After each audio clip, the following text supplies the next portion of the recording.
was just standing, waiting to cross the street, and like elderly people would come drag me. Everything is very different, and it's like an adventure, and that's what I wanted. But it still feels homey. 大家好，我是风尼哥，欢迎来到我的频道。今天我很紧张哦，因为我跟一个美女一起拍影片。她是 Can you please introduce yourself? Hi, 大家好.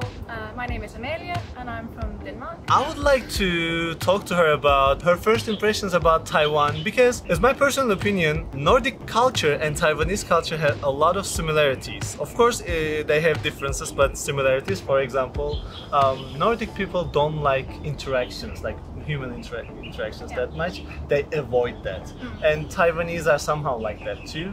So this is what I find similar, but I haven't lived in a Nordic country, so this is what I wanted to ask you first. Do you think the cultures are like similar at this point? In a way, yes, but I'm actually surprised that it's this point that you think is very similar, because I was quite surprised here, because I feel like people are very like open and talkative, which quite surprised me. A lot of people like talk to me and like are very quick to become friends, which would not happen back home at all. Like they're way more approachable than we are back home. So I was quite surprised. Because back home you would never talk to a stranger. Like you're allowed to talk to people if you're asking for directions, but apart from that you don't talk to people you don't know. Alright. I heard something actually I would like to ask you, like in Denmark, if your neighbor is going out and if you hear that before you go out of the door, you just wait until they leave. Yeah, I used to do that. When really? When I was living in an apartment building, I would always wait to go outside until there was no sound outside my apartment. But my first impression about you when we met a couple of weeks ago, yeah, I didn't feel the same thing with you at all. I was like, wow, she's from Denmark. I don't feel like she's from Denmark. Yeah, but adapted like quite well, I think, because I've also changed quite a lot. Because like back home I was very introverted, never really spoke to strangers, but I think here like I had to, because I came here on my own. I don't know anyone, so I've been trying really hard to be like open to meeting new people and just like giving it my best shot whenever I meet new people. But if it was back home, I would not have been as talkative. Wow, so Taiwan changed you in a way, right? Yeah, okay. A lot. Alright. So I hope you are happy with this change. Yeah, and like I used to be really shy and quiet, and I've changed a lot. Like it's quite nice being able to like go out and meet new people and make new friends. A question popped into my mind. How do you think your family or your friends or relatives will react to this kind of change? I think they'll be happy. Like I think around people I know I'm always like outgoing and talkative, but I've been abroad once before and it also like helped me open up a bit more as well. When I came back, my friends told me that they were really happy for me and they could see that I've like grown as a person. I was more comfortable and just talkative, and it was really nice for them to see. When we met, you said you don't know any other Danish people here. How does a Danish person know about Taiwan? Like, how do you know about Taiwan? Yeah, I didn't initially know much about Taiwan before coming here.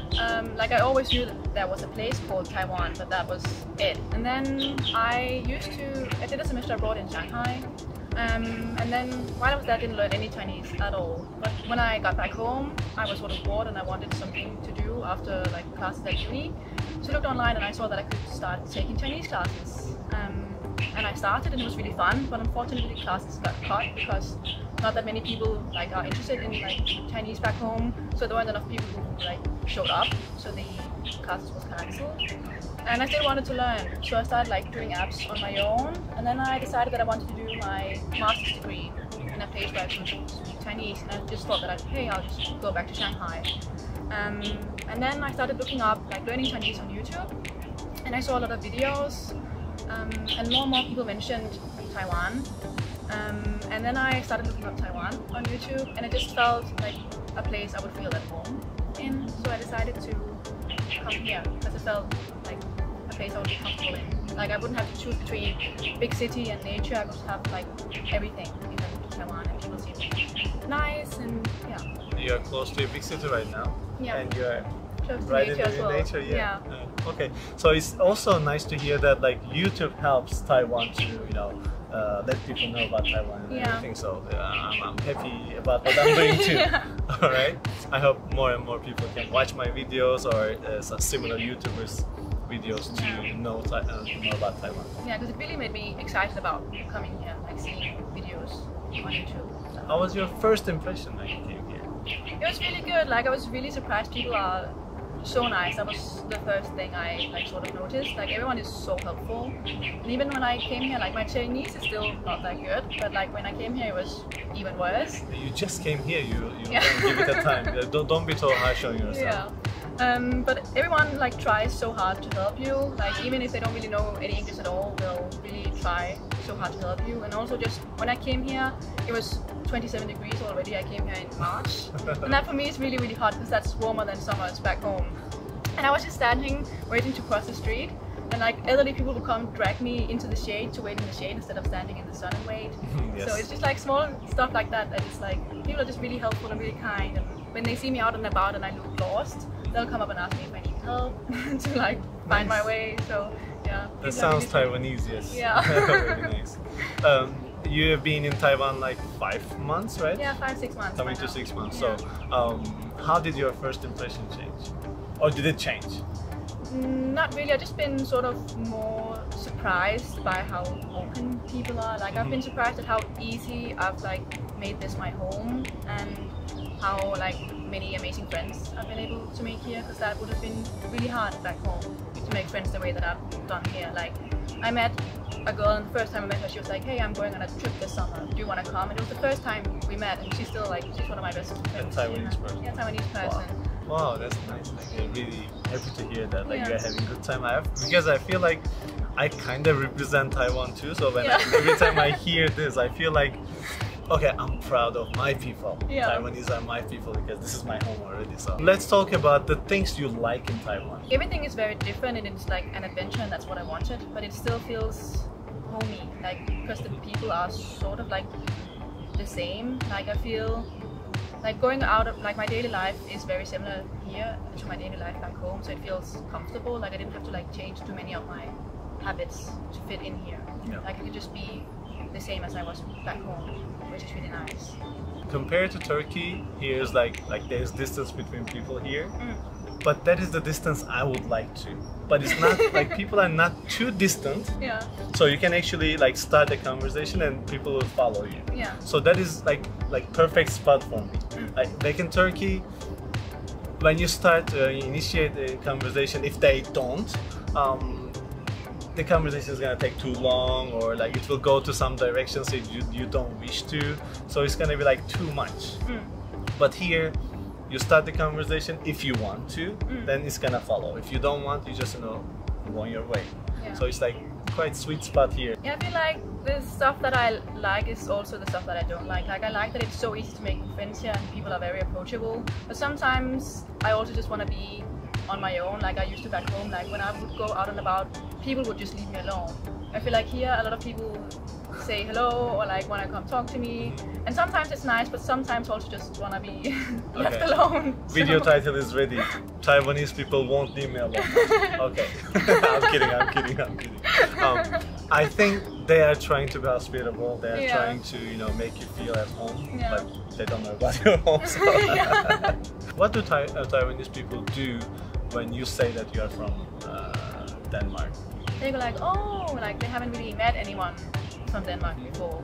And then sometimes people ask me like, what are you doing here? Like, Denmark is a good country too, why did you come here? How do you respond?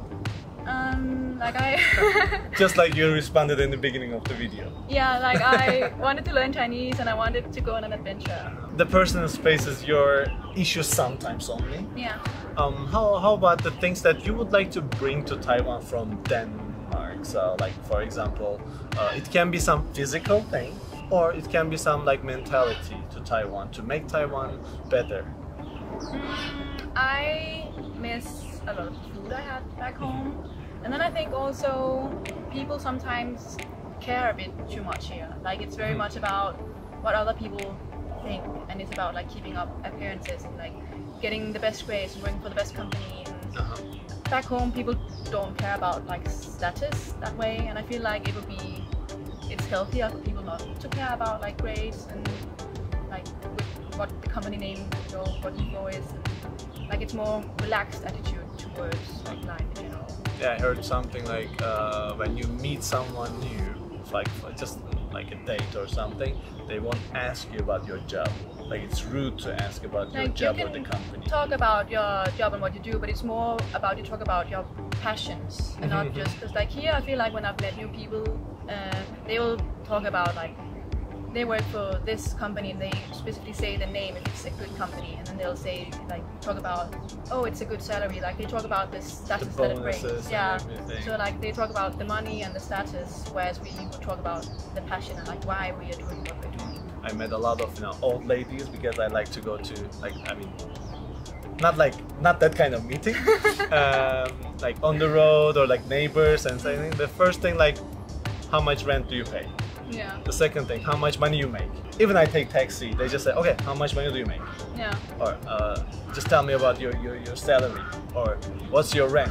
Yeah, is it your house? Did you buy it? Well, yeah. So, have you had chance to travel around Taiwan or? A little bit, but not as much as I would have liked to. I went to Queen Island, and then I just did a quick weekend trip to Hualien and Ilan, but I feel like I didn't get to see enough. And then I've been to Taichung as well, and that's it. In North area, actually, there are nice places for weekend getaways or like daily trips. Let's go to somewhere together. That would be really good. We can shoot a video. You can see a new place, but we need some suggestions. Where should I take her? Can you please leave your comments down below so I can have an idea to take her and let her have a nice time. Thank you, everyone. Thank you for watching again. Don't forget to like, subscribe, and turn on the notification bell. See you next time. Bye-bye. Bye.